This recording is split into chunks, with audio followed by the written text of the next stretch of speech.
I want to pick up. I want to pick up It's on gone what off the rails. I love just it. want to pick up what you said before I took it off the happy day rails. And that is where the Leafs are looking at this, even though that they're up 3-2, and they're reminded of the stakes. I want to go a little further to tell you where I really believe these stakes are, especially when it comes to maybe Kyle Dubas and Sheldon Keefe. They have to close this out.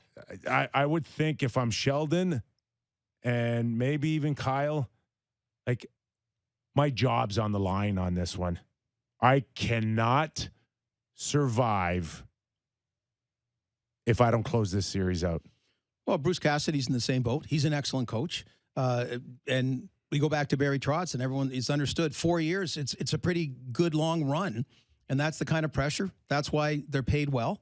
And they're on the verge. If they win this, it's going to be like Stanley Cup. It's like that's why when people talk about how hard it is to play in Toronto, I take issue with it. It's difficult that you get recognized all the time. You don't have that anonymity. But if you get a little bit of success, people go nuts. They really, really do. They absolutely do. So it'll be like a mini Stanley Cup if they win. Otherwise, when you're thinking I hate that. What? You hate what? I hate that it's a first-round win would be a mini Stanley Cup. I know, but Sammy, that's you've not said this too. I hate it too. I know, but it's true. I think it's gross. But that's no pressure. I'm saying it's the opposite of pressure. There's actually very little pressure on you to succeed. Well, raise the bar, people. Understood. But they've tolerated 18 years without a playoff series win, sellout crowds, record network TV deals, all that. That's just it. That logo reigns supreme in hockey world. God, I hope the 20 players aren't listening to this show right now, because you get past the two-time Stanley Cup champions, and if you take a look around, it has to feel like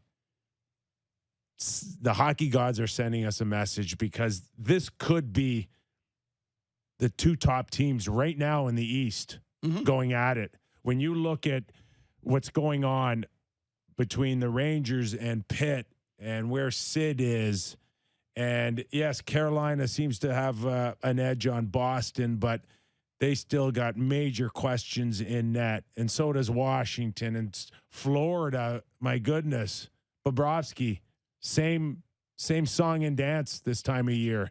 Like, for the Leafs, they get through this, they should think, man, this isn't about celebrating a first-round win. This is about now thinking we can do this. Okay, well, talking to the players, and they are listening right now, no, we're not saying they should accept it and rest on their laurels. I got to think the pressure being off, that they're going to seize them up. That's why I have picked them to win the Stanley Cup. It's the only time I've done that. My biggest worry is this playoff round. But now it's a double full thing. You've finally won, and nobody talks about it anymore. Winning that playoff series, you've slayed the Dragon, the two-time Stanley Cup champions, and all of a sudden, so there should be an air of confidence, be able to relax a bit, but you don't relax in giving up. Hey, seize the moments. This may be your best opportunity ever. I don't think the players are thinking what the fans are thinking in terms of it being the Stanley Cup. These guys have higher aspirations. All you ever hear Matthew say is job's not done, job's not done. Every time he was asked about 60, job's not done. Every time he got the chance to say that this year, that's what he said. I don't think the players are thinking, oh, we finally won the first round, let's mail it in. But for a fan base that has just been tortured by this first round curse thing that they have to hear from other fans and other teams just crapping all over them, it's a huge thing for the pressure of the fan base and for the pressure of the team, and that all goes together. The first round gets lifted off your shoulders, you become a different team. You go into the second round with this sort of renewed, not freedom, but renewed feeling where you're like, okay, we got through this thing that everybody said we couldn't do. They did that, and then the sky's the limit after that, in my opinion. We've got Keith Jones, former NHLer and current analyst on TNT. He's going to join us after the break. And in the second hour, Mark Spector, senior columnist with Sportsnet.ca, is going to help us tee up the Edmonton Oilers and the Los Angeles Kings and the pressure on McDavid to have another heroic night with maybe some better goaltending. So we'll get into that as well. As far as some different looks going into Game 6 tonight. Let's talk a little bit about specialty teams. And, man, if the Leafs can get an early power play goal, how much would that go to closing this series out for them? And if they do, Gord, who's starting on that power play at the point? Is it Mark Giordano or is it Morgan Riley? Boy, Giordano, what a great pickup. And again, that's some of the tweaking I've talked about. You know, Sheldon Keefe kind of reading the bench, reading the situation, flipping Austin Matthews' role on the power play. I'm huge on Morgan Riley. I'm huge on Morgan Riley. But you know, if the Giordano tweak is working better, and I'd be fine to go with it. Whatever works best. Morgan Riley, like I said, it's funny. When Tyson Barrie came, you thought he was going to supplant Morgan Riley. Morgan Riley's had his best year since he got to score the 20 goals. So I like how he's coming in kind of on the side sometimes. It's like he's being the extra guy. So I'm still fine with Morgan Riley, but I did like the tweak. I mean, who would you start? I like Morgan Riley as well. The one thing that I've always said that is missing in his game is a shot, a threatening shot. And apparently Sheldon Keefe may feel the same way. Let's have a listen to Sheldon Keefe on our Kippers Clipper on his PP1.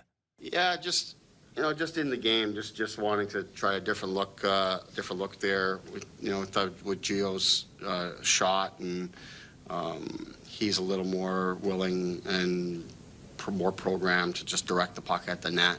Morgan all season has been more of a distributor for us at the top there, so it was really, just with that in mind.